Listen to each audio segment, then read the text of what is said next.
You deserve to know the people that are burying this.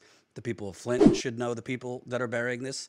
And frankly, people should know how the corporate media works in burying things. Let's get going. Colin, Buckle up. Colin, let's start with one of our viewers, Henry. We've blacked out his last name. Henry sent an email to Leonard Fleming, who is a reporter with the Detroit News, who has covered the Flint water crisis extensively. So he said, Mr. Fleming, please do something to cover this important story. The lives of most of the people in this country may be soon hanging in the balance if the word of this deliberate disaster and cover-up are not put in front of more people. And he linked to our story with The Intercept. Here is Mr. Fleming's response to Henry. I'm sorry, but I'm not sure you actually know what you are talking about. The Detroit News, under my reporting, has done more than just about anyone on the Flint water crisis. Much of this story below that you linked to has already been reported by multiple outlets. The former governor has been indicted. More charges may come. So, I don't know, Jen, how do you read that response? It's absurd. It's rude. It's a flat out lie. This guy, Fleming, knows that this stuff has not been reported. He knows that the story that when Henry linked to Jordan and my story, he knows that stuff has not been reported. He's lying to Henry. And thankfully, Henry knows the truth. Henry knows that has not been reported. And it's a rude response in any case. Like, even if that were true, it's just a rude, prickish response. But it's just a lie. So the former governor has been indicted. More charges may come. So he's also trying to placate, Henry, this reader, viewer who he doesn't know has the knowledge that he knows. And he's hoping that this reader will just go away and just take his word for it. And it's just disgusting. So he clearly has no interest in reporting the truth and telling the truth in any sense of the word. And I also think what's so arrogant about it is this is very like mission accomplished, Henry. Like first of all, much of the story, none of the story has been reported, as Jen just said, but Governor Snyder has been indicted. More charges may come. So it's like, oh, work done. Mission accomplished. He's been indicted. With a hand slap, with a misdemeanor, like equivalent of a couple parking tickets. Right. Colin, you could come back to us.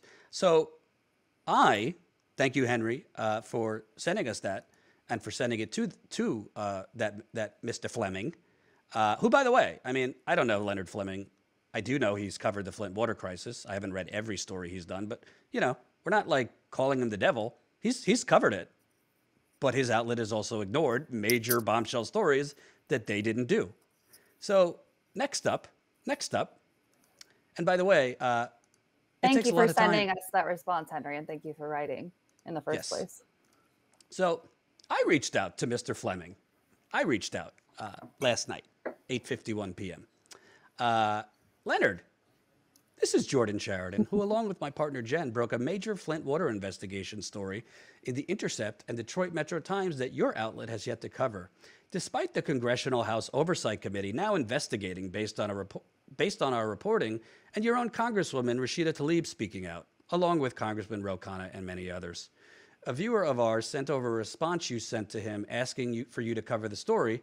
Your response, and I just copied and pasted the arrogant message he sent to Henry. So I said, I've reported on the ground in Flint nearly 20 times since 2016. I'm from New York. Jen has been there nearly 10 times. We must not be as seasoned as journalists as you are.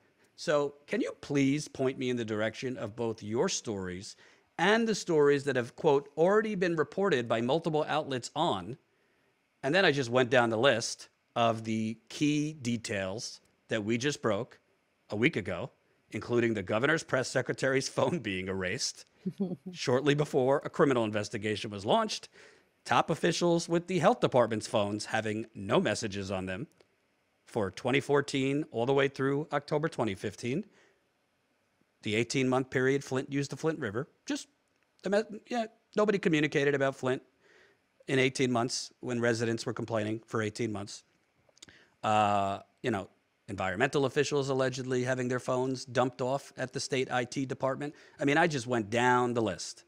And Colin, if you could show the continued message, I included that, Governor Snyder did not provide key documents to prosecutors.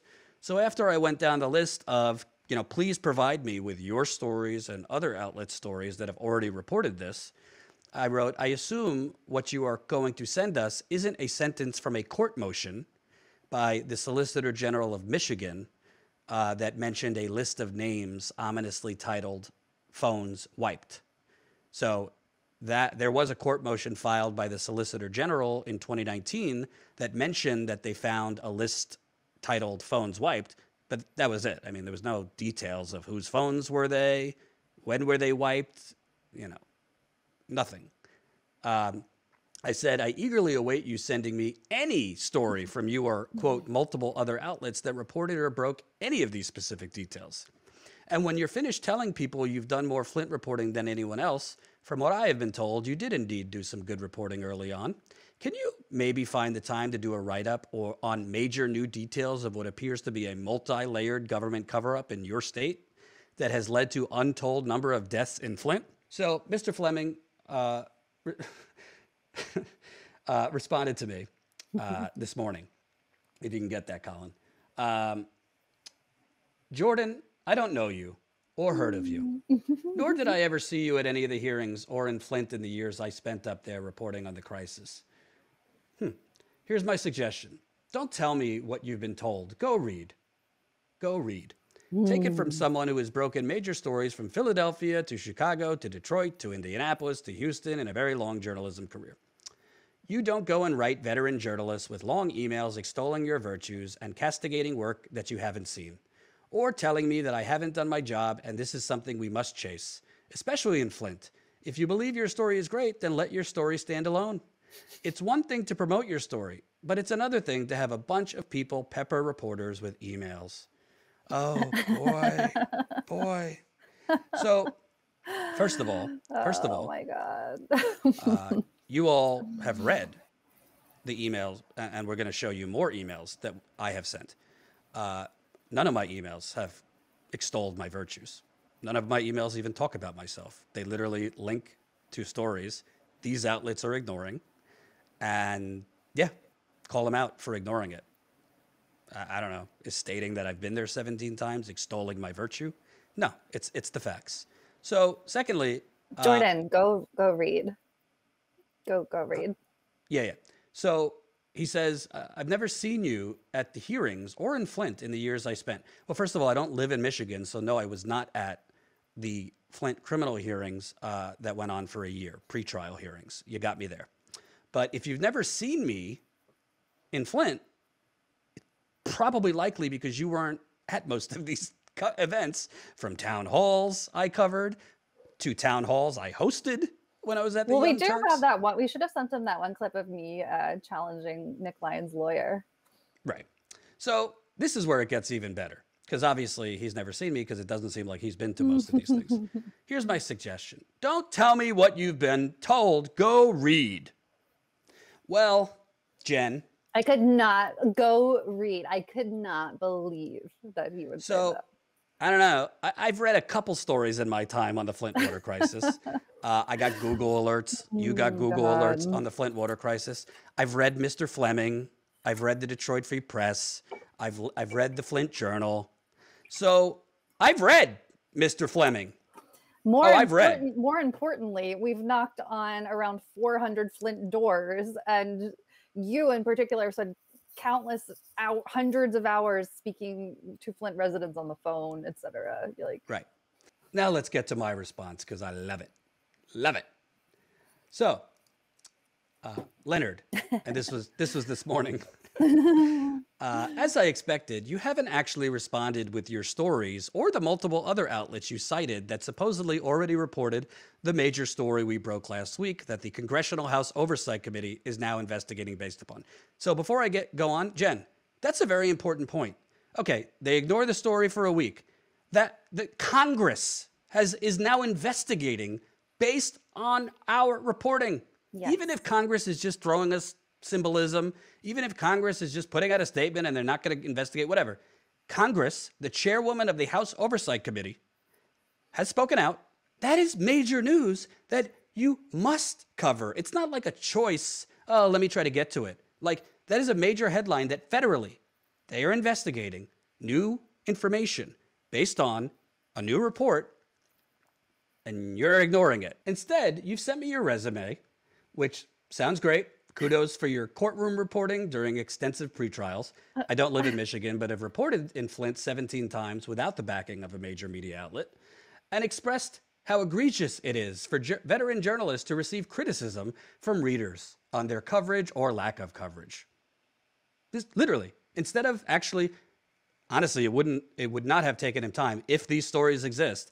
If there's already been a story out there about the governor's press secretary's phone being erased before a criminal investigation, if there's already been stories about top health officials' messages missing, stories out there about the governor refusing to hand over documents to prosecutors, if those have already been out there, it would have taken him 10 seconds to send me one link, right? So, but instead, he responded how the tyranny of him being criticized because he's such a wonderful veteran journalist who's changed the world. You could think I'm a major prick. That's fine. But the more important thing is, why has one of Michigan's largest newspapers now ignored 4 significant Flint water investigation stories, all 4 of which broke major details of what appears to be a multi-layered government cover-up?